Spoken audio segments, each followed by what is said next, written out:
Hello guys, welcome to my channel Lucent Adda. हम लोग Lucent सामान्य ज्ञान टॉपिक वाइज कवर करेंगे। तो आज का हमारा पहला टॉपिक है एंशिएंट हिस्ट्री में प्राचीन भारत का इतिहास। सबसे पहले हम लोग पढ़ेंगे भारत का इतिहास, हिस्ट्री ऑफ इंडिया। उत्तर में हिमालय से लेकर दक्षिण में समुद्र तक फैला यह उपमहाद्वीप भारतवर्ष के नाम से ज्ञात है, जिसे महाकाव्य तथा पुराणों में भारतवर्ष अर्थात भरतों का देश तथा यहाँ के निवासियों को भारती अर्थात भरत की संतान कहा गया है। भरत एक प्राचीन कबीले का नाम था। प्राचीन भारतीय अपने देश को जम्बू द्वीप अर्थात जम्बू वृक्षों का द्वीप कहते थे। प्राचीन ईरानी इसे सिंधु नदी के नाम से जोड़ते थे, जिसे वे सिंधु ना कहकर हिंदू कहते थे। यही नाम फिर पूरे पश्चिम में फैल गया और पूरे देश को इसी नदी के नाम से जाना जाने लगा। यूनानी इसे इंदे और अरब इसे हिंद कहने लगे। मध्यकाल में इस देश को हिंदुस्तान कहा जाने लगा। यह शब्द भी फारसी शब्द हिंदू से बना है। यूनानी भाषा के इंदे के आधार पर अंग्रेज इसे इंडिया कहने लगे। विंध्य की पर्वत श्रृंखला देश को उत्तर और दक्षिण दो भागों में बांटती है। उत्तर में इंडो यूरोपीय परिवार की भाषाएं बोलने वालों की और दक्षिण में द्रविड़ परिवार की भाषाएं बोलने वालों का भारत की जनसंख्या का निर्माण जिन प्रमुख नस्लों के लोगों के मिश्रण से हुआ है वे इस प्रकार हैं: प्रोटो ऑस्ट्रेलाई, पैलियो मेडिटेरेनियन, कॉकेसाइड, निग्रोइड और मंगोलाइड। भारतीय इतिहास को अध्ययन की सुविधा के लिए तीन भागों में बांटा गया है: प्राचीन भारत, मध्यकालीन भारत और आधुनिक भारत। सबसे पहले इतिहास को तीन भागों में बांटने का श्रेय जर्मन इतिहासकार क्रिस्टोफर सेल्सियस को जाता है। प्राचीन भारत। प्राचीन भारत में हम लोगों का पहला टॉपिक है प्राचीन भारतीय इतिहास के स्रोत। प्राचीन भारतीय इतिहास के विषय में जानकारी मुख्यतः चार स्रोतों से प्राप्त होती है। नंबर 1 धर्म ग्रंथ के थ्रू, नंबर 2 ऐतिहासिक ग्रंथ के माध्यम से, तीसरा विदेशियों का विवरण और चौथा पुरातत्व संबंधी साक्ष्य। धर्म ग्रंथ एवं ऐतिहासिक ग्रंथ से मिलने वाली महत्वपूर्ण जानकारी। भारत का सर्व प्राचीन धर्म ग्रंथ वेद है, जिसके संकलनकर्ता महर्षि कृष्ण देवपायन वेदव्यास को माना जाता है।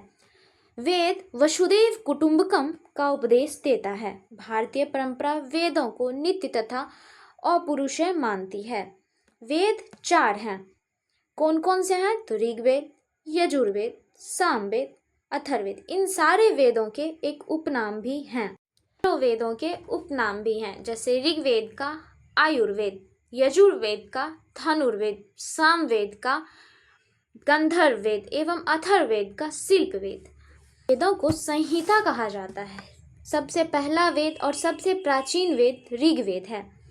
तो आइए चलिए ऋग्वेद के बारे में हम लोग पढ़ते हैं। ऋचाओं के क्रमबद्ध ज्ञान के संग्रह को ऋग्वेद कहा जाता है।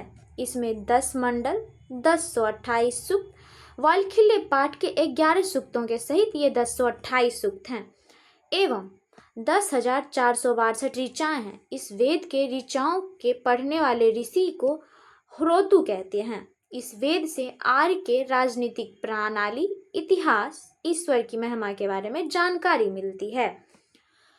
विश्वामित्र द्वारा रचित ऋग्वेद के तीसरे मंडल में सूर्य देवता सावित्री को समर्पित प्रसिद्ध गायत्री मंत्र है।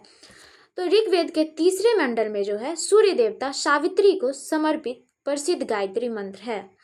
इसमें 9वें मंडल में देवता सोम का उल्लेख है। तीसरे मंडल में गायत्री मंत्र का और 9वें मंडल में देवता सोम का उल्लेख है। और इसके 8वें मंडल की हस्तलिखित ऋचाओं को खिल कहा जाता है। तो क्या कहा जाता है दोस्तों? इसके 8वें मंडल की हस्तलिखित ऋचाओं को खिल कहा जाता है। ऋग्वेद का सबसे बड़ा 10वां मंडल है। इसमें नदी स्तुति सूक्त, नदियों की प्रशंसा, पुरुष सूक्त अर्थात वैदिक समाजशास्त्र, नासदीय सूक्त अर्थात ब्राह्मण के सृजन से संबंधित विभिन्न अनुमान, सूर्य सूक्त, विवाह श्लोक आदि सम्मिलित है।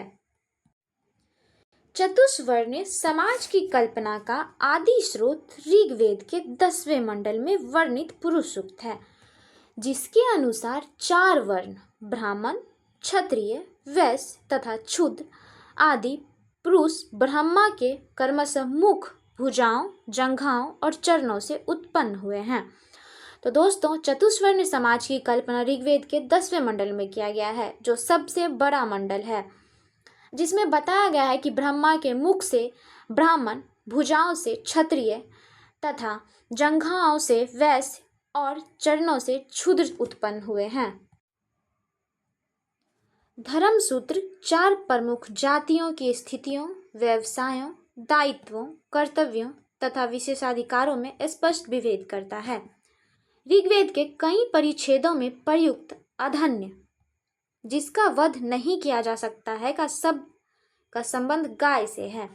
ऋग्वेद में ब्रह्म का उल्लेख तो है, किंतु आत्मा का कोई उल्लेख नहीं है। हम लोग जब भी इतिहास के बारे में पढ़ते हैं तो ईसा एवं खास करके प्राचीन इतिहास में ईसा पूर्व एवं ईस्वी के बारे में जरूर लिखा होता है। तो इसके बारे में हम लोग विस्तार से जानेंगे कि आखिर ईसा पूर्व एवं ईस्वी किससे संबंधित है। वर्तमान में प्रचलित ग्रेगोरियन कैलेंडर, ईसाई कैलेंडर या जूलियन कैलेंडर ईसाई धर्मगुरु ईसा मसीह के जन्म वर्ष पर आधारित है। ईसा मसीह के जन्म के पहले के समय को ईसा पूर्व BC, before the birth of Jesus Christ कहा जाता है। ईसा पूर्व में वर्षों की गिनती उल्टी दिशा में होती है। जैसे महात्मा बुद्ध का जन्म 563 ईसा पूर्व में एवं मृत्यु 483 ईसा पूर्व में हुआ है। यानी ईसा मसीह के जन्म के 563 वर्ष पूर्व महात्मा बुद्ध का जन्म एवं 483 वर्ष पूर्व इनकी मृत्यु हुई है। ईसा मसीह की जन्म तिथि से आरंभ हुआ सन ईस्वी सन कहलाता है। इसके लिए संक्षेप में ई लिखा जाता है। ई को लैटिन भाषा के शब्द एडी में लिखा जाता है। एडी यानी एनो डोमिनी, जिसका शाब्दिक अर्थ है in the year of Lord Jesus Christ. Vincent Arthur Smith ने प्राचीन भारत का पहला सुव्यवस्थित इतिहास अर्ली हिस्ट्री ऑफ इंडिया 1904 में तैयार किया। किसने तैयार किया है दोस्तों? तो विंसेंट आर्थर स्मिथ ने प्राचीन भारत का एंशिएंट हिस्ट्री का सबसे पहला सुव्यवस्थित अर्ली हिस्ट्री ऑफ इंडिया 1904 में तैयार किया। इस पुस्तक के 1/3 भाग में केवल सिकंदर का आक्रमण वर्णित है।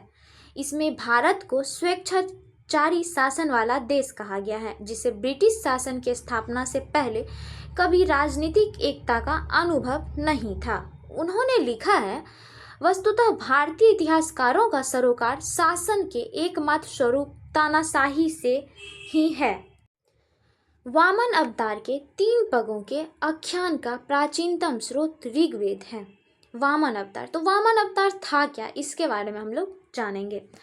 वामन अवतार भगवान वामन श्री हरि के पहले ऐसे अवतार थे जो मानव रूप में प्रकट हुए थे। उनके पिता वामन ऋषि एवं माता अदिति थीं। उनके पिता का क्या नाम था? तो वामन ऋषि एवं माता उनकी अदिति थीं।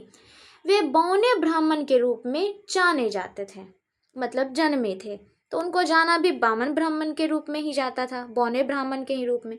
भगवत पुराण के अनुसार वामन अवतार का उद्देश्य भगवान विष्णु द्वारा इंद्र को पुनः स्वर्गलोक पर अधिकार दिलाना था। वामन भगवान को दक्षिण भारत में उपेंद्र के नाम से जाना जाता है।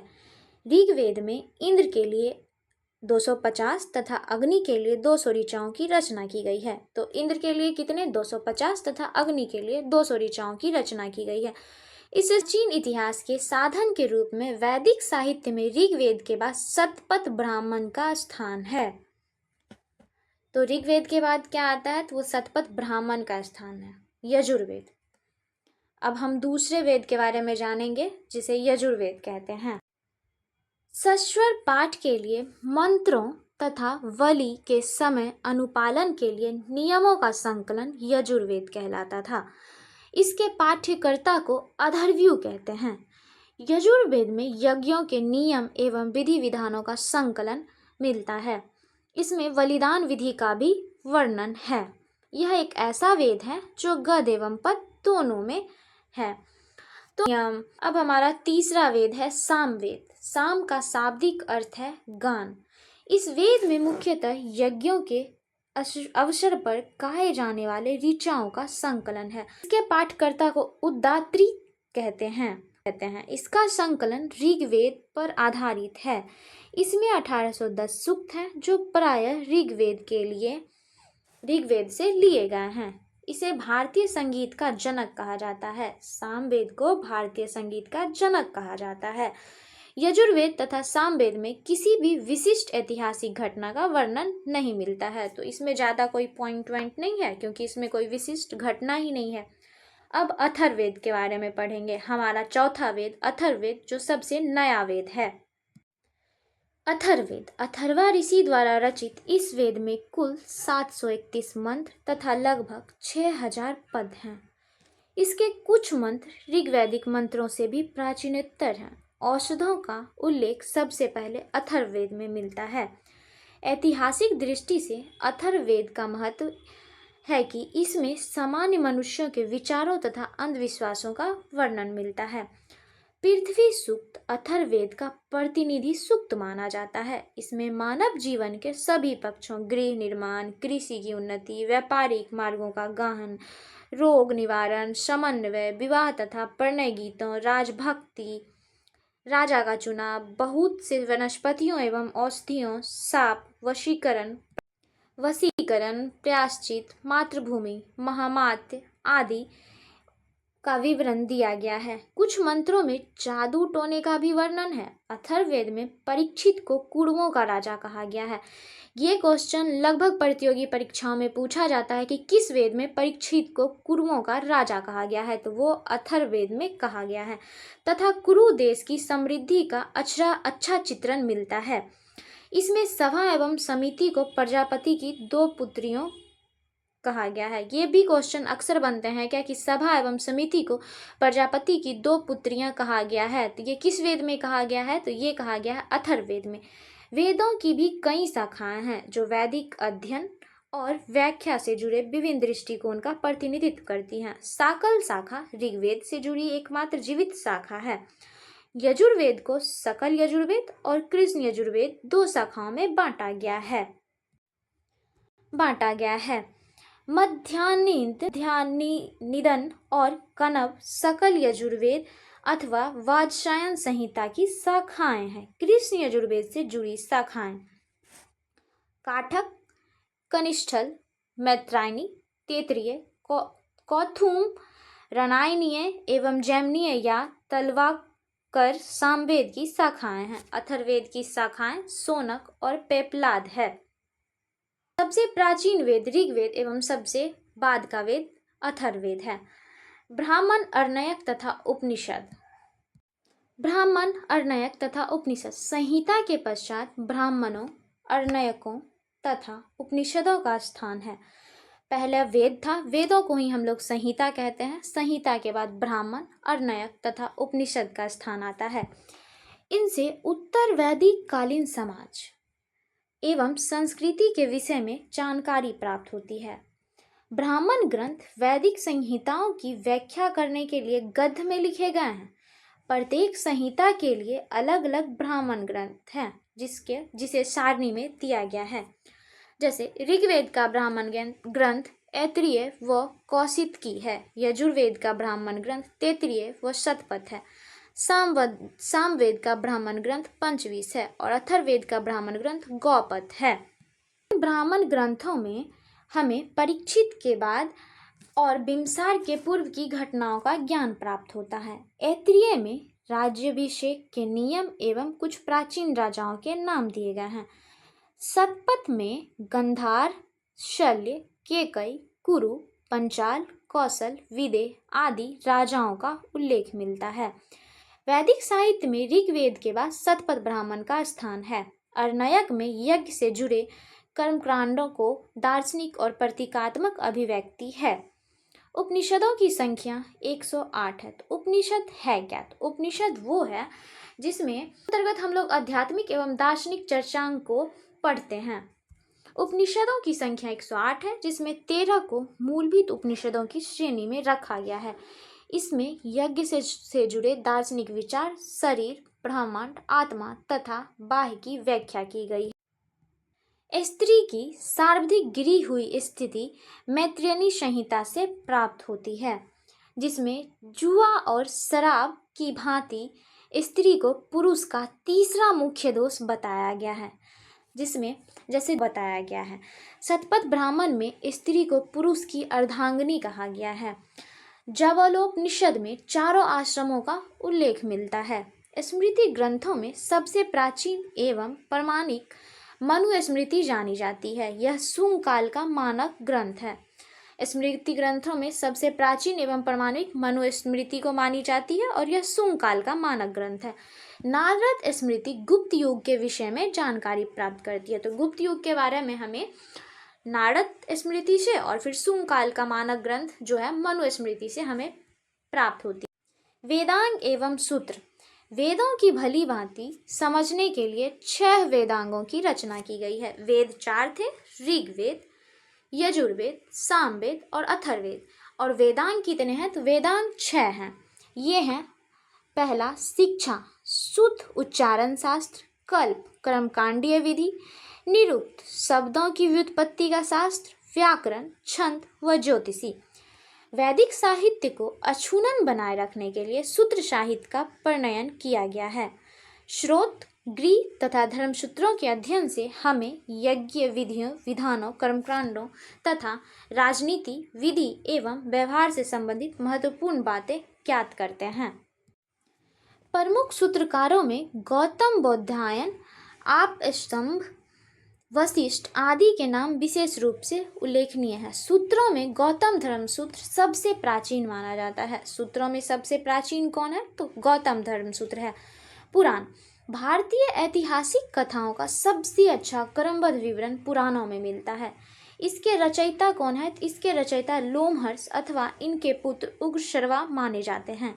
इनकी 5 मत्स्य, वायु, विष्णु, ब्राह्मण एवं वंशावली पुराण और उनसे संबंधित वंश, मतलब कौन से पुराण से किस वंश की जानकारी मिलती है? तो हमें विष्णु पुराण से मौर्य वंश की, और मत्स्य पुराण से आंध्र सातवाहन वंश की, और वायु पुराण से गुप्त वंश की जानकारी मिलती है। इनसे संबंधित प्रश्न लगातार प्रतियोगी परीक्षाओं में पूछे जाते हैं, तो इन्हें ध्यान से पढ़ें। विष्णु पुराण मौर्य वंश, मत्स्य पुराण से आंध्र सातवाहन वंश और वायु पुराण से गुप्त वंश के बारे में हमें जानकारी प्राप्त होती है।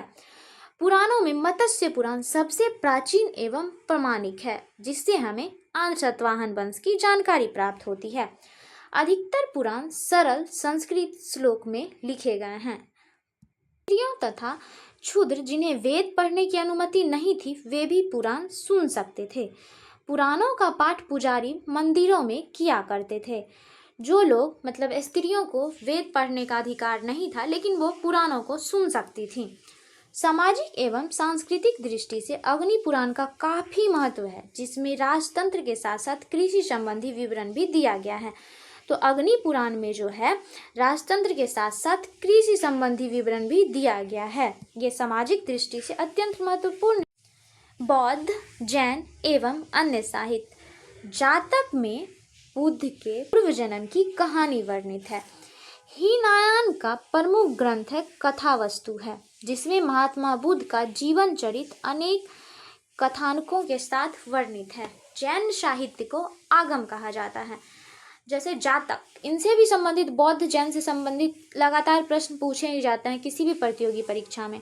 तो इसे आगे डिटेल में दिया गया है, तो हम आगे पढ़ेंगे। लेकिन जातक से हमें बुद्ध की पूर्व जन्म की कहानी, और फिर जैन साहित्य को आगम कहा जाता है। जैन धर्म का प्रारंभिक इतिहास कल्प सूत्र से ज्ञात होता है। जैन ग्रंथ भगवती सूत्र में महावीर के जीवन कृत्यों तथा अन्य समकालिकों के साथ अनेक संबंधों का विवरण मिलता है। तो जैन धर्म में हमें भगवती सूत्र से महावीर के जीवन कृत्यों का समकालिक, मतलब उनके जीवन कृत्यों के बारे में जानकारी मिलती है। अर्थशास्त्र के लेखक चाणक्य हैं। चाणक्य का अन्य नाम कौटिल्य या विष्णुगुप्त है। यह 15 अधिकरणों एवं 180 प्रकरणों में विभाजित है। इससे मौर्यकालीन इतिहास की जानकारी प्राप्त होती है। इसके अनुवादक साम शास्त्री हैं। संस्कृत साहित्य में ऐतिहासिक घटनाओं को क्रमबद्ध लिखने का सर्वप्रथम प्रयास कल्हन के द्वारा प्राप्त किया गया। कल्हन द्वारा रचित पुस्तक राजतरंगिणी है, राजाओं की नदी है।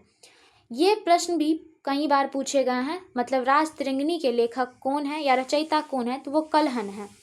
इस ग्रंथ में 8 सर्ग जिन्हें तरंगों की संज्ञा दी गई है, इसमें प्रारंभ से लेकर 12वीं सदी तक के कश्मीर के शासकों का वर्णन है। राज तरंगिनी में जो है प्रारंभ से लेकर 12वीं सदी तक के कश्मीर के शासकों का वर्णन मिलता है, जिसके रचयिता कल्हण है। अरबों की सिंध विजय का वृतांत चचनामा, जिसके लेखक अली अहमद हैं, वो चचनामा में सुरक्षित है। अष्टाध्यायी संस्कृत भाषा व्याकरण की प्रथम पुस्तक, अष्टाध्यायी जो है संस्कृत भाषा व्याकरण की प्रथम पुस्तक है, जिसके लेखक पाणिनि हैं। इससे मौर्य के पहले का इतिहास तथा मौर्ययुगीन राजनीतिक अवस्था की जानकारी प्राप्त होती है। अष्टाध्यायी में पहली बार लिपि शब्द का प्रयोग हुआ है। कात्यायन की गार्गी संहिता एक ज्योतिष ग्रंथ है, फिर भी इसमें भारत पर होने वाले यवन आक्रमण का उल्लेख मिलता है। पतंजलि पुष्यमित्र शुंग के पुरोहित थे। इनके महाभाष्य से शुंगों के इतिहास का पता चलता है। अब हम लोग पढ़ेंगे विदेशी यात्रियों से मिलने वाली प्रमुख जानकारी। इसमें सबसे पहले हैं यूनानी रोमन लेखक में सबसे पहले हम लोग पढ़ेंगे टेसियस के बारे में। यह ईरान का राजवैद्य था। भारत के संबंध में इसका विवरण आश्चर्यजनक कहानियों से परिपूर्ण होने के कारण अविश्वसनीय है।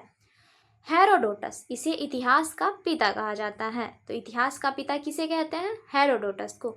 इसने अपनी पुस्तक हिस्टोरिका में 5वीं शताब्दी ईसा पूर्व के भारत फारस के संबंध का वर्णन किया है, परंतु इसका विवरण भी अनुश्रुतियों एवं अफवाहों पर आधारित है। तीसरा, सिकंदर के साथ आने वाले लेखकों में निरियाकस, ऑनेसिक्रिटस तथा अरिस्टोबुलस के विवरण अधिक प्रामाणिक एवं विश्वसनीय हैं।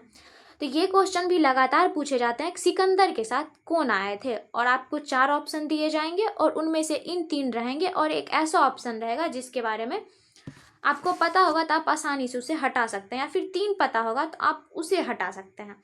सिकंदर के साथ आने वाले कौन कौन थे? तो निरियाकस, ऑनेसिक्रिटस तथा अरिस्टोबुलस।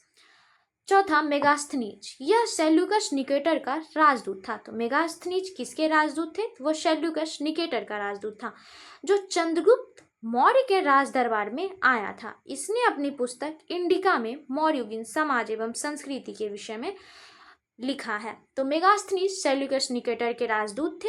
ये चंद्रगुप्त मौर्य के राज दरबार में आए थे और इनकी पुस्तक है इंडिका, जिसमें ये मौर्य युगीन समाज एवं संस्कृति के विषय में लिखते हैं। 5वां है डायमेकस, यह सीरियन नरेश अनित्युकस का राजदूत था, जो बिंदुसार के राज दरबार में आया था। इसका विवरण भी मौर्य युग से संबंधित है।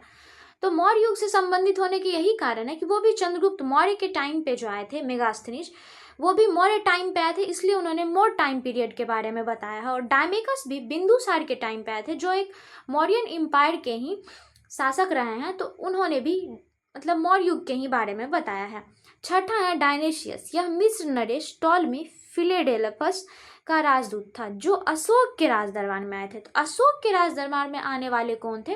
तो डायोनिसियस थे। टॉलमी। 7वां है टॉलमी, इसने 2री शताब्दी में भारत का भूगोल नामक पुस्तक लिखी है।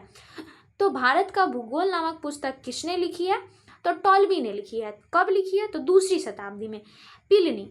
8वें हैं हमारे यूनानी लेखकों में प्लिनी, इसने प्रथम शताब्दी में नेचुरल हिस्ट्री नामक पुस्तक लिखी है। इसमें भारतीय पशुओं, पेड़ पौधों, खनिज पदार्थों आदि के बारे में विवरण मिलता है। तो प्लिनी ने नेचुरल हिस्ट्री और टॉलमी ने भारत का भूगोल नामक पुस्तक लिखी है। 9वें हैं पेरिपल्स ऑफ द इरिथ्रियन सी, इस पुस्तक के लेखक के बारे में जानकारी नहीं है। यह लेखक करीब 80 ईस्वी में हिंद महासागर की यात्रा पर आया था। इसने उस समय के भारत के बंदरगाहों तथा व्यापारिक वस्तुओं के बारे में जानकारी दी है। अब हम लोग पढ़ेंगे विदेशी यात्रियों में चीनी लेखक के बारे में। तो सबसे पहले चीनी लेखक आए थे फाहियान। यह चीनी यात्री गुप्त नरेश चंद्रगुप्त द्वितीय के दरबार में आए थे। इसने अपने विवरण में मध्य प्रदेश के समाज एवं संस्कृति के बारे में वर्णन किया है। इसने मध्य प्रदेश की जनता को सुखी एवं समृद्ध बताया है। यह 14 वर्ष तक भारत में रहे। तो फाहियान चंद्रगुप्त द्वितीय के शासनकाल में आए थे और इन्होंने मध्य प्रदेश के समाज एवं संस्कृति के बारे में विवरण किया है। दूसरे हैं संयुग्न। संयुग्न यह 518 ईस्वी में भारत आए। इसने अपने 3 वर्षों की यात्रा में बौद्ध धर्म की प्राप्तियां एकत्रित की। और तीसरे सबसे प्रमुख है जिनसे संबंधित प्रश्न अक्सर प्रतियोगी परीक्षाओं में पूछे जाते हैं, वे है वेनसांग। यह हर्षवर्धन के शासनकाल में भारत आया था। तो वेनसांग किसके शासनकाल में भारत आए थे? तो हर्षवर्धन के शासनकाल में।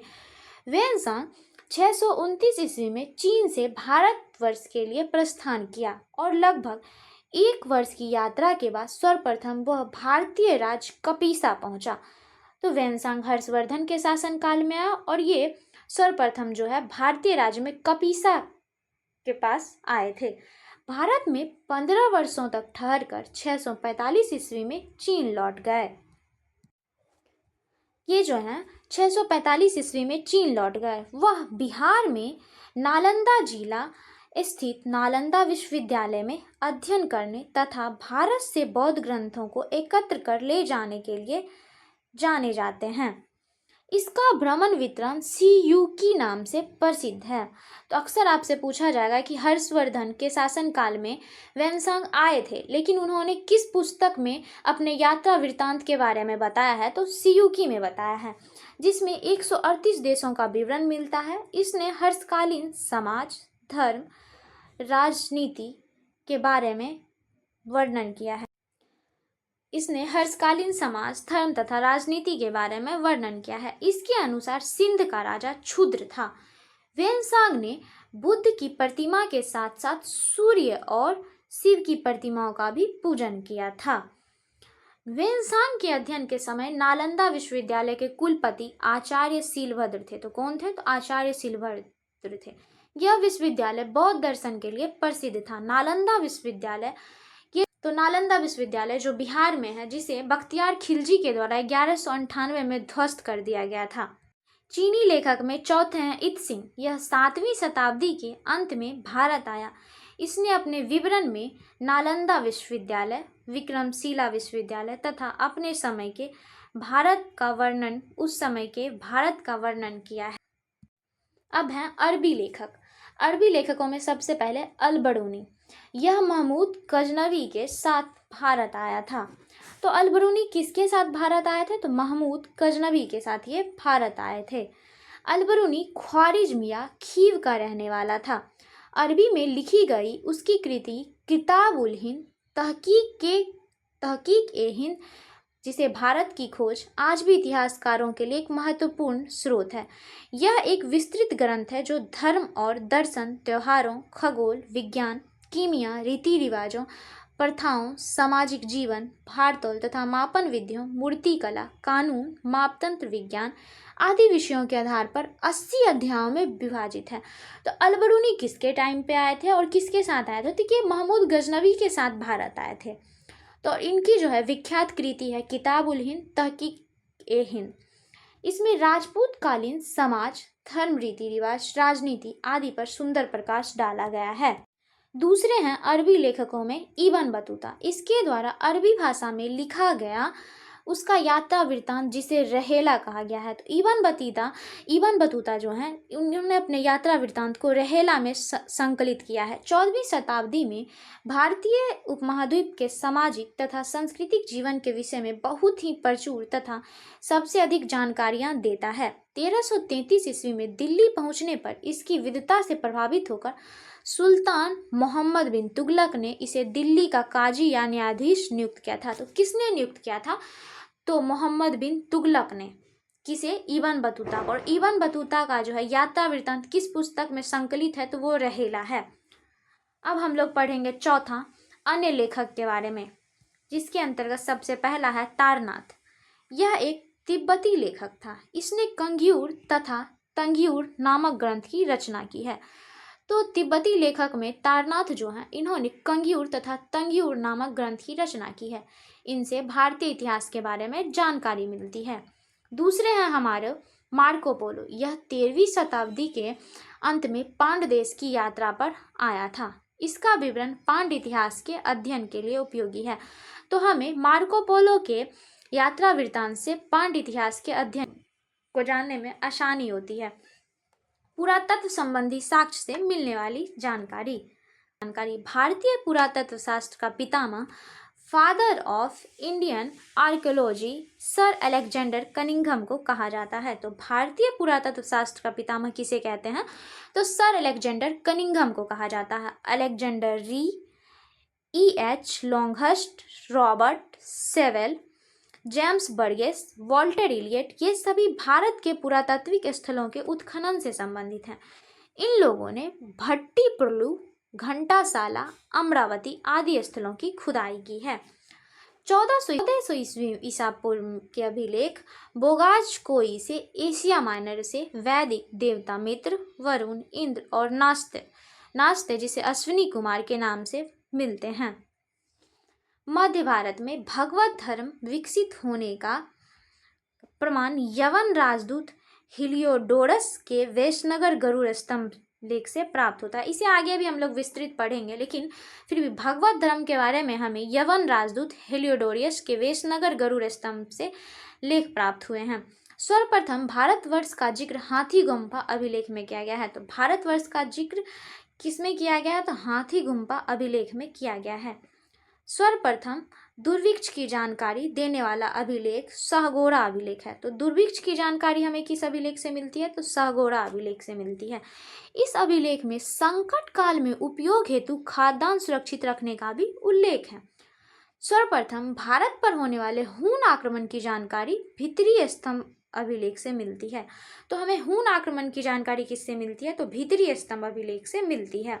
सागोरा स्तंभ अभिलेख से हमें दुर्भिक्ष की जानकारी मिलती है और भारतवर्ष की जानकारी हमें हाथी गुम्फा अभिलेख से मिलती है।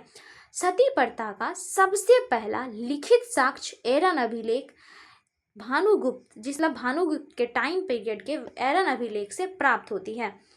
सातवाहन राजाओं का पूरा इतिहास उनके अभिलेखों के आधार पर लिखा गया है। रेशम बुनकर की श्रेणियों की जानकारी मंदसौर अभिलेख से प्राप्त होती है। तो मंदसौर अभिलेख से हमें रेशम बुनकर के श्रेणियों की जानकारी प्राप्त होती है। कश्मीरी नवपाषाणिक पुरास्थल बुर्ज होम से गर्तवास, मतलब गड्ढा घर, अंदर में गड्ढा बना के जो घर बनाया जाता है, का साक्ष्य मिला है। इनमें उतरने के लिए सीढ़ियां होती थी। यह मनुष्य के साथ साथ उसके पालतू कुत्ते को भी दफनाने की प्रथा प्रचलित थी। प्राचीनतम सिक्कों को आहात सिक्के कहा जाता था। इसी को साहित्य में कारसापर्ण कहा गया है। तो प्राचीन सिक्कों को हम लोग क्या कहते थे? आहात सिक्के कहते थे। सर्वप्रथम सिक्कों पर लेख लिखने का कार्य यवन शासकों ने किया। तो सर्वप्रथम किसने सिक्कों पर लेख लिखने का कार्य किया है? तो यवन शासकों ने। महत्वपूर्ण अभिलेख और उनके शासक, मतलब कौन से अभिलेख किस शासक के टाइम पे लिखे गए हैं या फिर लिखवाया गया उनके द्वारा। हाथी गुम्फा अभिलेख कलिंग राजा खारवेल उस टाइम के शासक थे। जूनागढ़ अभिलेख के टाइम पे रुद्रदामन। नासिक अभिलेख गौतमी बलश्री। प्रयाग स्तंभ अभिलेख समुद्रगुप्त के समय। ऐहोल अभिलेख पुलकेशिन द्वितीय। मंदसौर अभिलेख मालवा नरेश यशोवर्मन। ग्वालियर अभिलेख प्रतिहार नरेश भोज। भीतरी एवं जूनागढ़ अभिलेख स्कंदगुप्त।